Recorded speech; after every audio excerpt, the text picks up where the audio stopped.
pour une nouvelle vidéo pour vous expliquer comment toiletter votre chien vous-même. Je sais à quel point ça peut être compliqué dans certains cas d'amener votre chien chez le toiletteur. Non seulement parce que votre chien est sensible, un petit peu craintif ou alors c'est un petit peu onéreux, n'est-ce pas? Donc aujourd'hui je vous explique comment faire vous-même si vous avez la place, si vous avez les moyens de vous équiper et surtout si vous êtes motivé, parce que non, ce n'est pas facile de toiletter un chien même s'il n'y a pas de coupe à faire. Il y a quand même des choses à respecter qui font que vous respectez son poil, vous respectez aussi votre petit chien. Sur les réseaux sociaux, partout, beaucoup de monde qui disent que certaines brosses sont bien, qui les préconisent, qui en vantent leur mérite, alors que c'est une catastrophe. Vraiment, quand je vois ça, j'ai de l'urticaire. Et je vais même la passer dans le poil d'Izzy pour vous expliquer pourquoi il ne faut pas. Alors déjà, on va commencer par ce qu'il ne faut surtout pas utiliser. Surtout pas, dans aucun cas, cet objet-là.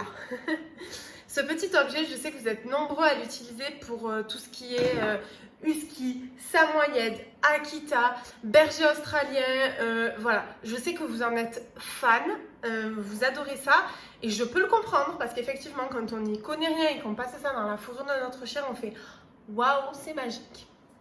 Démonstration. Quand vous le passez, vous trouvez ça merveilleux pour la simple et bonne raison, ça me fait mal au cœur, que vous enlevez énormément de poils en un seul passage. Alors, oh, c'est très bien, hein, ça fait plaisir, on adore. Oui, c'est à toi. Mais en réalité, alors oui, vous enlevez du poil, effectivement, c'est génial. Vous adorez ça, t'as vu, je t'ai enlevé du poil. Sauf que, non, surtout pas. Parce que, voilà, ceci, ce sont des dents coupantes. Oui, vous enlevez du poil qui demande à partir. Oui, effectivement, ça fonctionne, c'est très bien. Mais vous venez couper et altérer le poil de jarre, le poil qui doit rester, le poil qui tient. Vous venez le couper. Alors effectivement, vous le faites une fois, vous ne verrez pas la différence. Par contre, vous faites ça tous les jours, au quotidien ou toutes les semaines à votre chien. À terme, je peux vous assurer que vous allez avoir un poil dégueulasse.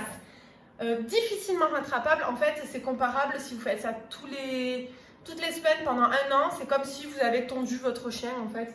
Ça a tellement altéré son poil que c'est une catastrophe. Et puis notre fameux Furminator. Je n'en ai pas là, je n'en ai pas acheté, je n'en suis pas procuré. Mais vous savez tous ce que c'est un Furminator. Alors par pitié, s'il vous plaît, ne l'utilisez pas. Surtout pas. Le seul animal sur lequel je pourrais l'utiliser, c'est un chat à poil court et uniquement à poil court. Et encore, on se dit, waouh, on en enlève plein. Oui, mon amour. On en enlève plein et tout, c'est super, c'est magique. Mais en fait, il n'en est absolument rien. Genre, vous abîmez comme avec le Coat King. Vous abîmez tout le poil du dessus. Oui, vous enlevez votre poil du dessous, mais en altérant le poil de jarre, le poil du dessus. Donc forcément, vous êtes dans la merde après, puisqu'au bout d'un moment, votre chien il aura un poil dégueulasse. Donc du coup, je viens là-dessus. Qui dit poil dégueulasse, dit un poil qui ne protège pas bien du soleil, qui ne protège pas bien de la pluie, qui ne protège pas bien de toutes les altérations de l'environnement. Et donc forcément, vous pouvez avoir des soucis de peau, des soucis de santé, des soucis de thermorégulation. Tout ce qui est husky, samoyède, shetland, toutes les races en fait à sous-poil, berger australien, border collie. L'objet indispensable que vous devez avoir, l'étrille. Notre petite étrille, notre chère étrille. Oui, c'est ton étrille. Alors ça, juste. Et là, pour le coup, vous abîmez pas votre poil du dessus et vous attrapez tout votre poil du dessous. Absolument tout. En un seul passage, j'ai enlevé beaucoup plus qu'avec le Coat King. Et là, pour le coup, genre, je retire vraiment bien. Il ne faut pas hésiter à appuyer, pas trop appuyer non plus parce que quand même, voilà. Et vous voyez tout ce que j'enlève. Il n'y a pas besoin, et je le répète parce qu'à chaque fois ça m'irrite, il n'y a pas besoin de Coat King. C'est vraiment, enfin genre vraiment, ça ne sert à rien. Il y a tellement d'outils beaucoup plus adaptés qui n'abîmeront pas la fourrure de votre chien. Pourquoi utiliser ça vraiment? Puis s'il vous plaît, arrêtez d'en parler en disant j'ai trouvé la brosse magique. Non, non, non, non. C'est une catastrophe. Ce n'est pas une brosse magique. Ça ne sert à rien en fait. Même pour épiler, surtout. Je sais qu'il y en a qui épilent avec ça. Non. Une fois que le chien est bien propre et puis même pour le brosser au quotidien, vous avez la carde double. Là, la peau est très très fine de chaque côté. Et comme ça reste quand même des cardes qui griffent, si vous y allez comme voilà, en essayant justement de défaire les nœuds qu'il y a derrière sur les culottes de vos bergers australiens ou samoyèdes, vous pouvez justement irriter l'intérieur de la cuisse de votre chien. C'est pas hyper agréable pour lui. Et puis bon, enfin voilà. Donc là, il faut y aller vraiment beaucoup plus doucement. Après, on va passer au bain. Je vais vous donner 2-3 astuces aussi pour le bain, pour faire de l'économie de shampoing. Les astuces. Et pour exactement comment shampouiner, tous les combien, quel shampoing utiliser, plus ou moins, qu'est-ce que tu as vu. Et voilà, voilà. On va au bain, nous. T'as envie de te baigner? Donc là, aujourd'hui, je vais la laver avec le Anjou Texture pour le volume de son poil. En règle générale, je conseille le Anjou CAD à l'huile de CAD. Pour la simple et bonne raison que la plupart du temps, quand les gens me demandent ça, c'est qu'ils ont des soucis de peau avec leur chien. C'est vrai que le Anjou 4, pour tout ça, il est vraiment génial. Pour tout ce qui est soucis d'allergie, il est top. C'est un super shampoing. Et donc j'ai toujours conseillé celui-là parce que niveau qualité-prix, je trouve qu'il est vraiment super. Il est accessible au grand public. On peut le trouver à Botanique, sur internet, on peut le trouver vraiment partout. Donc vraiment, moi Anjou de toute façon, plus ça va et plus je suis conquise. La plupart du temps, vous achetez votre shampoing, souvent qui est présenté dans des petits bidons comme ça, c'est ce que vous achetez dans le commerce. Et souvent, vous allez mouiller votre chien, excuse-moi Lizzie, je t'ai fait peur. Vous allez mouiller votre chien directement avec ça et vous allez le passer comme ça. Vous allez en dépenser énormément, vous allez vous dire punaise, un shampoing, ça me vide les 3/4 de la bouteille, c'est pas possible. Enfin, voilà, sachant que dans le commerce, un petit shampoing comme ça coûte vite une vingtaine d'euros. Vous pouvez prendre une bouteille d'eau minérale, enfin ce que vous voulez, une bouteille vide. Vous mettez au fond de votre bouteille 1 cm de shampoing au fond de votre bouteille et le reste d'eau. Là, vous aurez un shampoing qui est effectivement dilué, mais qui moussera beaucoup plus et qui sera beaucoup plus efficace puisque vous allez le placer sur le poil de votre chien de manière beaucoup plus homogène. Vous allez pouvoir en mettre partout et à la même quantité. Donc en fait, vous vous retrouvez avec 1 litre de shampoing pour laver votre chien. C'est beaucoup plus économique et vous allez pouvoir garder votre petite fiole de shampoing beaucoup plus longtemps aussi. Voilà. Alors voilà, maintenant elle est savonnée, rincée, donc je vais passer au pulseur. En termes de pulseur, il y a de tout et à tous les prix. Il y a des pulseurs qui vont vous durer 2 mois et les pulseurs qui vont vous durer 10 ans. En tant que particulier, vous n'utilisez pas votre pulseur comme un professionnel peut l'utiliser, c'est-à-dire tous les jours. Vous allez peut-être l'utiliser en rentrant de balade, etc. Mais ça ne sera jamais vraiment tous les jours. Je conseille le Zéphyr, le bleu, je ne sais pas si vous voyez lequel c'est. Si je peux mettre un encart, je vous le mets là. Ça va peut-être pas marcher, j'ai ridicule. Niveau qualité-prix, il est vraiment bien. J'ai vu que sur le bon coin, on pouvait en trouver à partir de 80-90 euros. Après, il faut voir combien de temps ils ont fonctionné, s'il n'y a pas les charbons qui sont morts, etc., etc. Sinon, il est sur Amazon à 130, il me semble, si je ne dis pas de bêtises, à vérifier. Oui, c'est plus de 100 euros. Oui, ça reste onéreux. Mais c'est vraiment indispensable si vous voulez toiletter votre chien chez vous. Le pulseur, c'est indispensable parce qu'il faut que votre chien soit bien sec, surtout à des endroits très très précis. Il faut qu'il soit bien sec au niveau de là où la queue repose pour tout ce qui est samoyède, Akita, etc. Parce que souvent, c'est l'endroit où le poil va justement avoir du mal à sécher. Sous les coudes, mais les nets. Au niveau du collier, toute l'encolure, si elle est un petit peu humide encore, c'est un peu problématique. Si ça se répète trop souvent, ça peut être compliqué.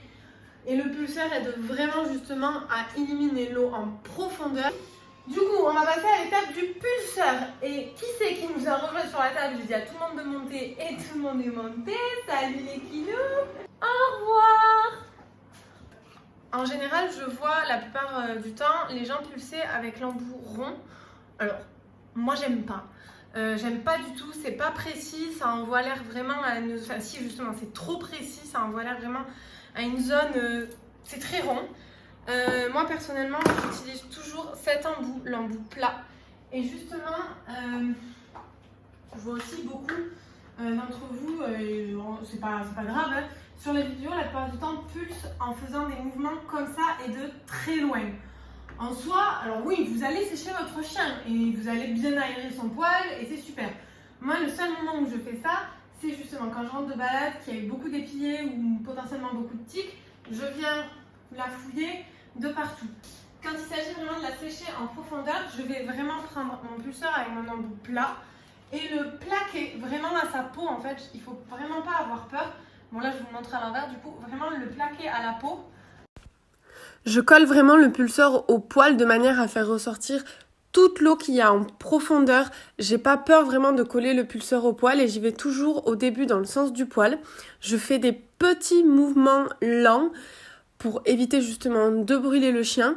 Et donc je vais effectuer ça sur toute la surface de son corps, justement pour ressortir toute l'eau. Et vous voyez tout le poil, toute l'eau qui part. C'est bon signe, c'est super. Il faut toujours être en mouvement pour éviter de brûler le chien.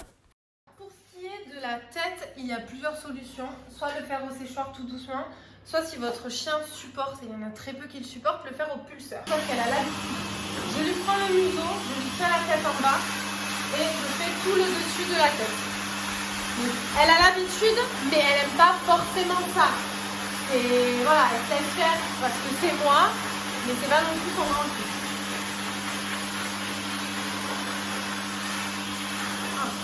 Oui, mais non. Pour ce qui est des oreilles, donc vous prenez votre oreille, vous la pincez, vous la ramenez sur le dessus, il faut que votre chien ait l'habitude aussi. Et vous pouvez faire tout le derrière de l'oreille. Ça, aller dans votre oreille. Je sais pas si vous allez voir.